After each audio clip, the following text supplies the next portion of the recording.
Hi, this is Craig Fisher, and this is the Hiring Humans podcast. My co hosts are Megan McCarthy and Carrie Cochran. This is the podcast that dives deep into the evolving job landscape.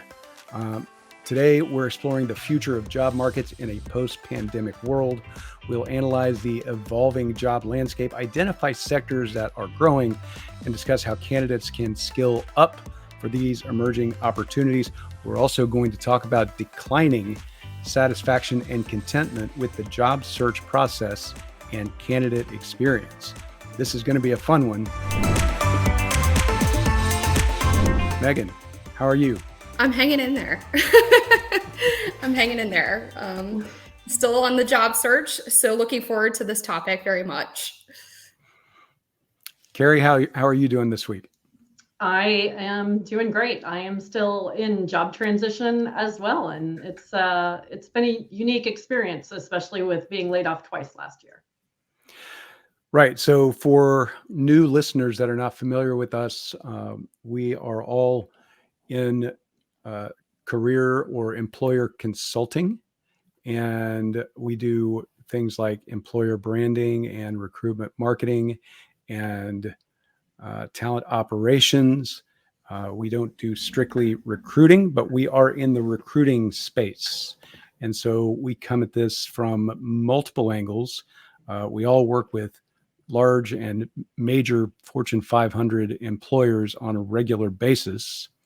And Carrie and Megan work with me on projects for my organization, TalentNet Media, on a regular basis. And if you've ever owned a consulting company, you know that looking for the next customer or gig is just like looking for a job. So we're going to come at it from that perspective as well. Let's talk a little bit about the evolving job landscape. So there are some industries that have seen remarkable growth in this kind of post-pandemic era. Healthcare, right, unsurprisingly, is a big one. But right now, jobs are getting decimated in recruiting and talent acquisition. And companies are having to do more with less in those areas, which is one of the things causing some of this ghosting and poor candidate experience. The tech sector is way down as well. And so, we can attribute some of this to the rise in AI. We can attribute a lot of it to the economic climate. We've got a situation where job seekers aren't leaving their current jobs in the fashion and speed at which they have been in the past because of the uncertain economic climate here in the US, especially. We've just found out that inflation is still hanging around too much for the Fed to probably lower interest rates. So that's going to give us another very exciting quarter of stagnation and high costs. We did have an article released by SHRM today that I am a featured commenter in, along with some other industry luminaries, talking about the results from the recent candidate experience survey, showing that satisfaction and contentment in the candidate experience realm is decreasing rapidly. So the experience that job seekers are having, trying to find jobs, getting ghosted, not having their time respected is a problem. Any thoughts on that real quick, and then we'll kind of dive into some stats around this. Yeah, I'll take that one. I think recruiting teams right now and TA, I mean, like you said, it's getting decimated across the board. And it's so hard for recruiters to keep up with the demand and meet those hiring managers where they want to be with candidates. And so they're taking forever, but the communication is severely lacking in the entire candidate experience process. At least that's what I've experienced recently. And it's just, maybe there's an auto email that says, thank you for applying. And then after that, there's nothing. So it's if a recruiter wakes up, they're not going to say, oh, I want to give a horrible candidate experience today. I think it's just more about circumstances. Yeah. So when you're carrying a heavy rec load as a recruiter and you've got 200 people applying to each job, right? At that point, you should take the job down. Don't leave it there and just let people apply that you're not going to respond to. There are things that can be done. I know recruiters are having a tough time of it, doing more with less right now, but it's not a situation that can't be handled. We have tools for this as well, right? We have matching tools and we have communication tools that make it easier to personalize responses. A little bit of communication goes a long way in this scenario. So we've got people staying in their current jobs. And so that means internal mobility is going to become increasingly important. So upskilling for both employed people and unemployed people is becoming a bigger and bigger deal. So Megan, you've had some experience with this. What are your thoughts on how people should attempt to, position themselves better for that next role? Yeah, I think one of the big things for me is that soft skills is so underrepresented in our day right now. I think hard skills have been a thing that has been a hard driver. But moving into this very competitive landscape, I'm noticing that a lot of people are missing some of those things or thinking outside the box on where they could be. For example, this podcast is an opportunity for me to stretch my legs and my reach into a different capacity than I've been able to do before. So just even being able to put this out there, put my knowledge base out there with you two brilliant people has been a great opportunity for myself. And also an outlet to my mental health.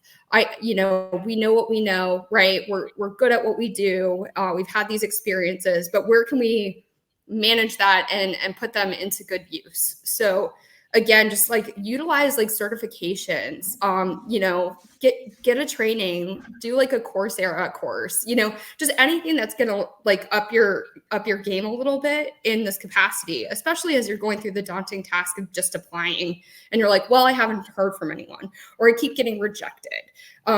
That's not helpful, obviously, for many reasons, but at least you're able to do something to combat that, right? And you're able to add that to your resume. The other thing that I think is really important here is even if you do have a job right now, there are so many opportunities.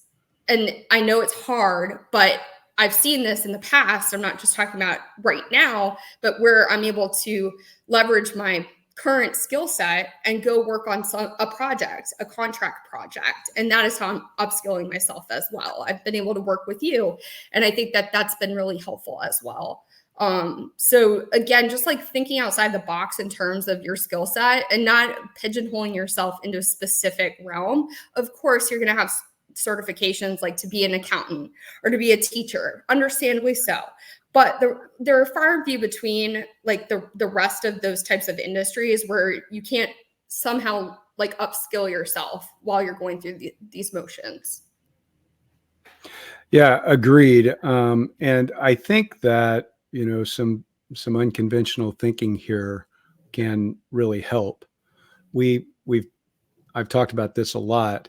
You need to think about your goal, right? If you're going to, kind of change jobs, right, to a different career path or to a different role, right? You see that role as if you're looking at it from across a pond, right? You can't jump straight to it, but with upskilling and with possibly doing some jobs that are adjacent to that, you can kind of move around the pond, right, towards your goal.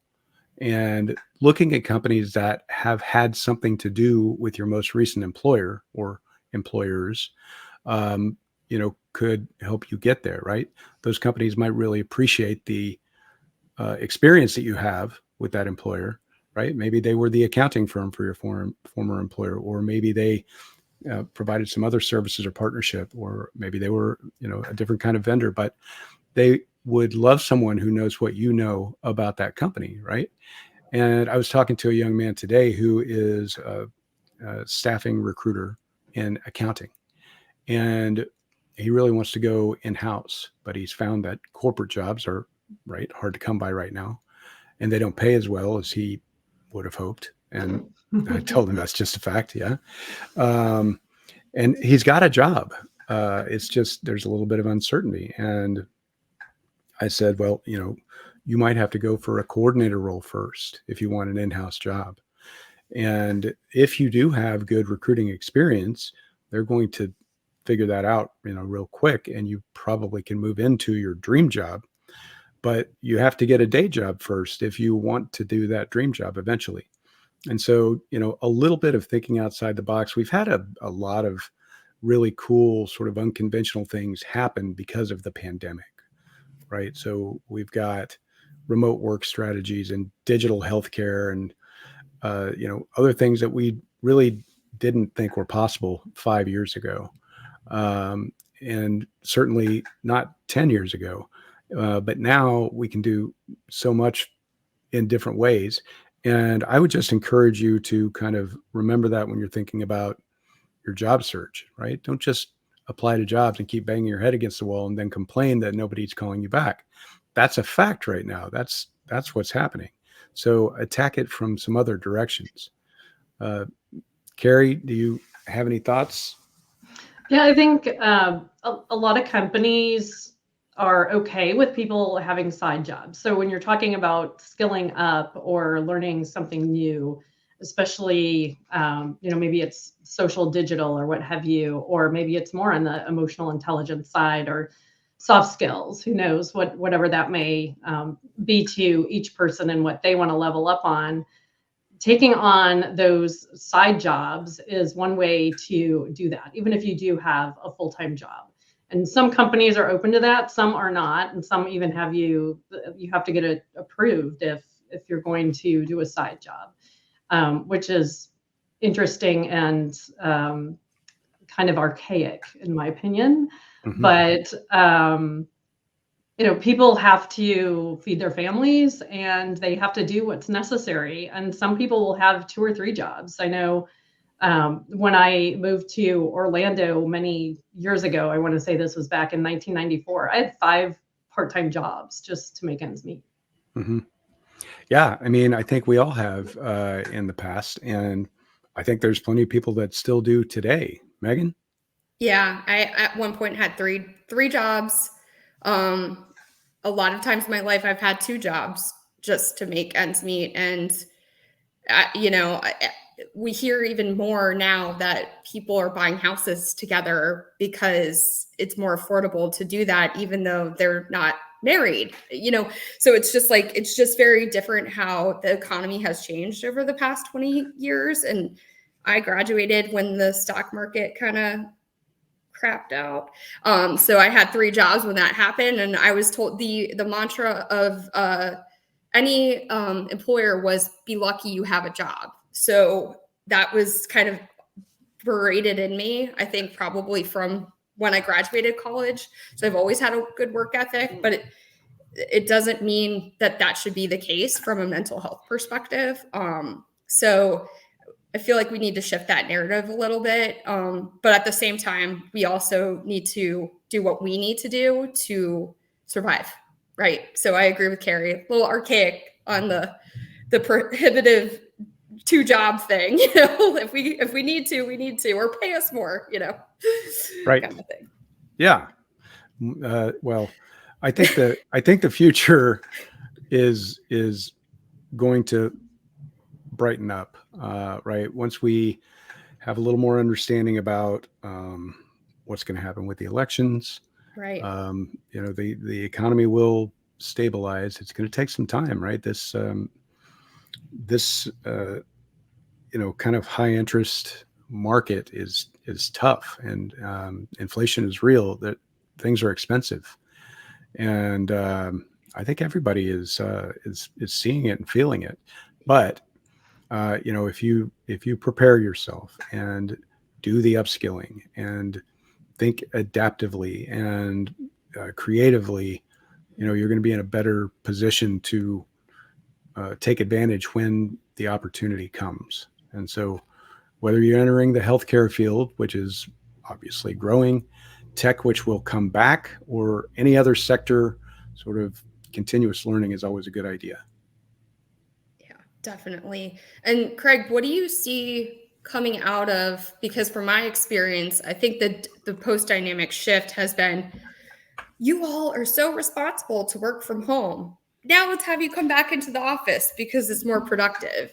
What's your take on that? I'm turning the tables a little bit on the questioning for this one. Well, so what I hear is that employers are saying if we lose people because of that, then we lose people.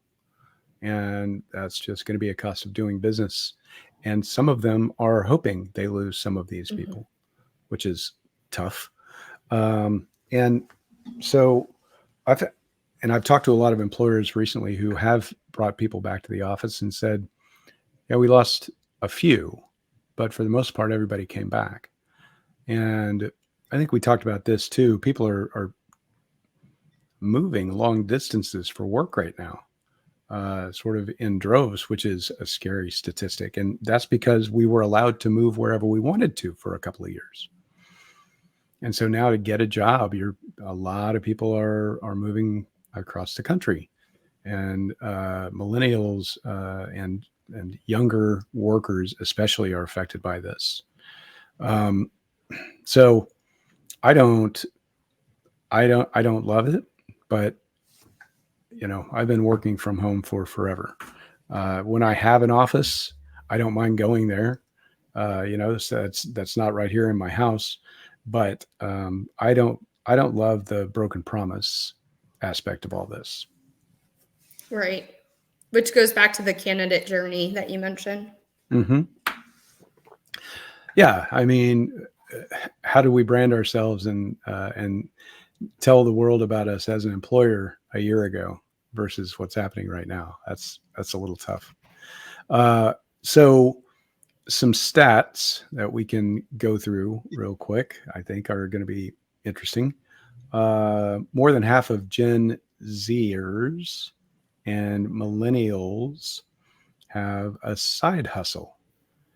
80% of those who do say that they're more reliant on the extra money due to the current economy. That's a tough one, pal. Mm-hmm. Mm-hmm. Yep. So, if you like your day job, it's a lot easier to decide what kind of side hustle you want. But I also say that if you're in a day job that you don't love, you should, join some ERGs or lean in groups in your organization and try to do some of the things that you do like.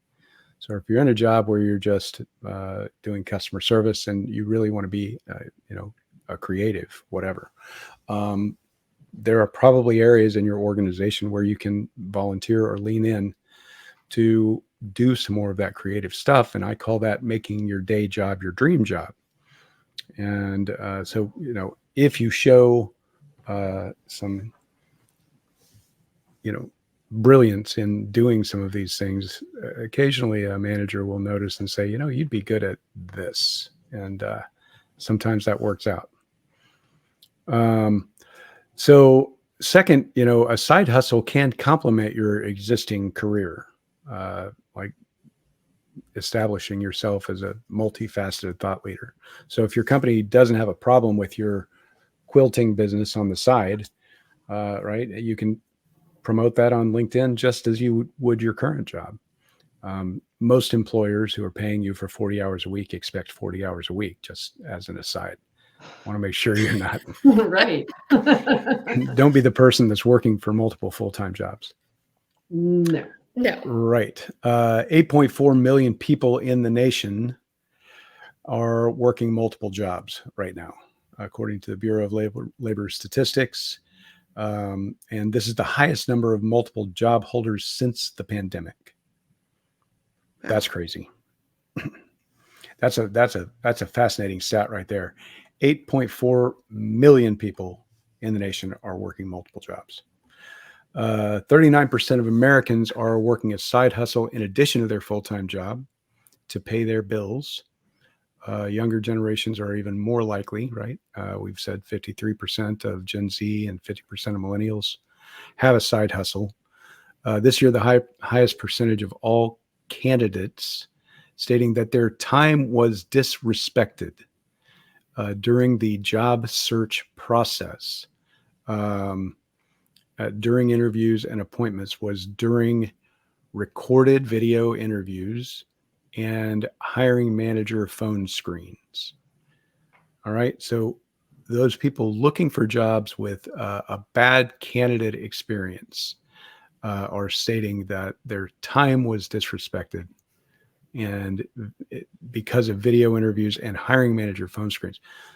What happens a lot is you have an interview with a hiring manager and they say, this is great, I'm going to pass you on, you're perfect for this job, and then you never hear anything. Boy, that's a crusher. Mm-hmm. Been there. Been there, done that. 6 interviews. Is anybody going to contact me 4 months later? 61% of job candidates said it took 15 minutes or less to complete a job application. That percentage is up slightly from 2022. So 15 minutes or less is considered good, right? And part of that is because of the increased availability of Easy Apply, which I contend is both good and bad. Easy Apply does not allow candidates to opt out of that job very well because it doesn't ask enough screening questions. All right. In the US, 36% of candidates reported that they had not heard back from employers 1 to 2 months after they applied. That's unchanged from 2022, so the ghosting continues. Mobile text messaging campaigns are up 94% this year compared to 2022. So that's almost 100% increase in mobile text campaigns. I think that's a good thing. But 61% of top-rated employers said that they are using a text-based recruiting system. And 18% of employers said they're utilizing conversational AI chatbots. Now, I love that we have AI. Wonderful, fantastic. But I think when you go the chatbot route, recruiters and employers tend to lean too much on that. And there's rarely a way to opt out to speak to a real person. Now, if you're texting with a real person versus a conversational AI chatbot, you kind of know, and that's a good thing. I texted with a woman today at a staffing company who had posted on Facebook about hiring gaming testers. I was doing this on behalf of my number 2 son. And I was, because I'm really good at job searching and finding things in people, I did a search on Facebook that said hiring space grapevine. That's where we live. And all you do is toggle to posts and recent, and by golly, there's a whole lot of people hiring in grapevine. It turns out he's been pretending to look for a job for months, but you know what? I might have found him a job in 30 seconds. So I texted this woman and I just said, are you still looking for gaming designers? Her post said, apply today, start Thursday. And it was posted yesterday.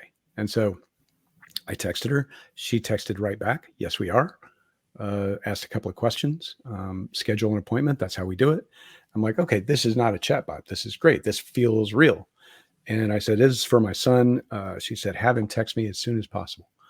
And so I don't know. We'll see when I get off this call if that's any good. But the experience felt great. So even though it was a very low level job for me, I actually talked to a recruiter about a job, and it was fantastic. Yeah, and Craig, that brings up another good point too, just in the different industries that I've been a part of, and who I've represented with recruitment marketing.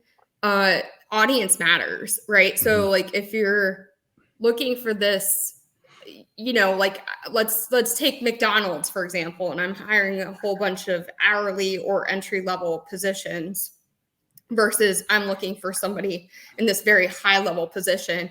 I would imagine that text serviced, and again, it depends on the industry still, but it would be more high glove experience in some and not so great in others. I'm thinking about veterinarians because they're on the floor. They are a high level role, but they prefer a text over anything else. Whereas an executive at a different company might not necessarily be like, what?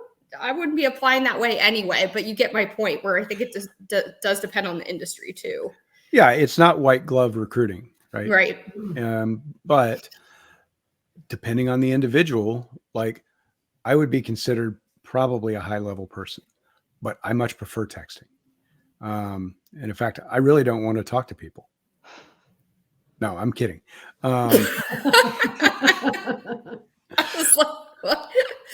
But I do. I mean, I want the people interacting with me to text, and healthcare in general, Megan, to your point, is on the go, right?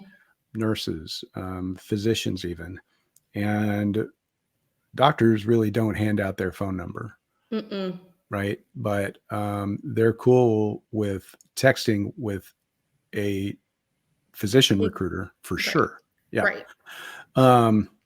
All right. So employer values. This is interesting. Top the list. And all these last statistics about candidate experience come from the Candies, the candidate experience survey of 2023. So we're in early 2024. These are the results from last year's survey. Employer values top the list of types of marketing content that employers use that is consumed during candidate research. Huge. Right. So when a candidate is searching for a job, finds a company they're interested in, wants to know more about it, their employer values are one of the top things candidates consume, and they like that. So 45% of all candidates cited that as the most important type of content that they would consume in their research, followed by interest in what the company does, career sites in multiple languages. That's kind of big.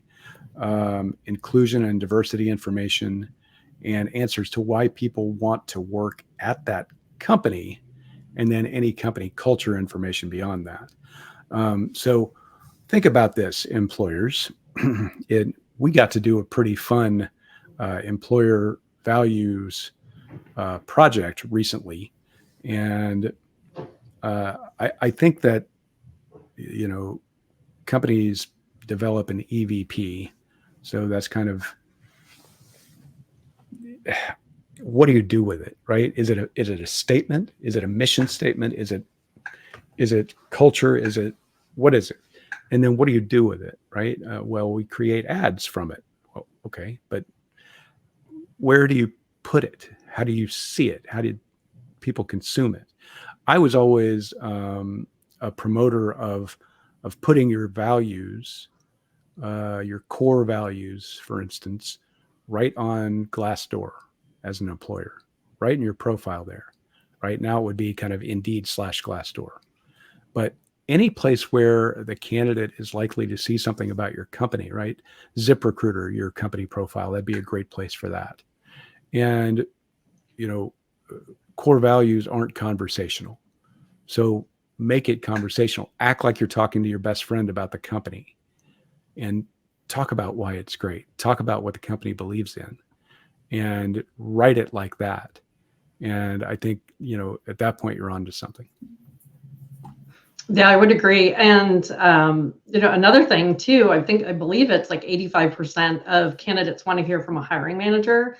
and their perspective and what it's going to be like to work with them and their team. So that is an area where if you want to enhance your candidate experience, it's so simple. And we do that for companies all the time. So if you need help with that, we'd be happy to build that strategy for you and help you launch that.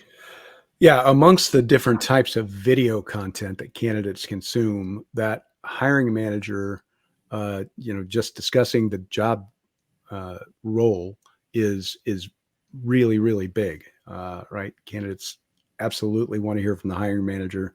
That's the type of thing that, is going to sell them on the job.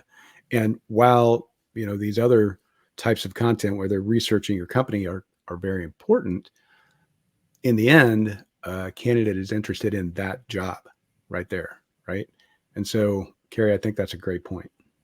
Well, they want to know who they're going to be working for. Yeah. Can I see myself working effectively with this person? Because it's someone I want to spend most of my time with. That's right. Personality is everything. And I would definitely say that the more you can know about that person, even ahead of interviews, like I think that's a big deal. And Carrie, I know you're big on this. Your personal brand is huge. Whether you're a job seeker or you're a hiring manager, I want to get to know you and your personality before I even step foot into the interview process, because I already kind of know where your mind thinks and your attitude is and just who you might be as a leader. You can kind of tell that a lot from a person, just even from their personal branding. So I think that's a critical piece to that process and something I certainly look for when I'm looking at jobs. And I would say employees. So it's not, I agree, Glassdoor and Indeed are definitely, like, from a review perspective, huge. But I also think getting to know from the EVP that culture, and really getting to know from the employees themselves and not having it be a scripted or an authentic version of that, it definitely helps because I get to see kind of what the inside looks like from that culture perspective and what your vision, mission, and values look like, because they can certainly say what they want, but it's you got to talk the talk.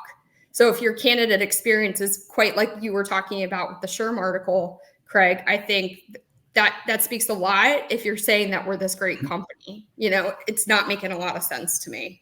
If my candidate experience isn't that great. Communication is one of our first core value.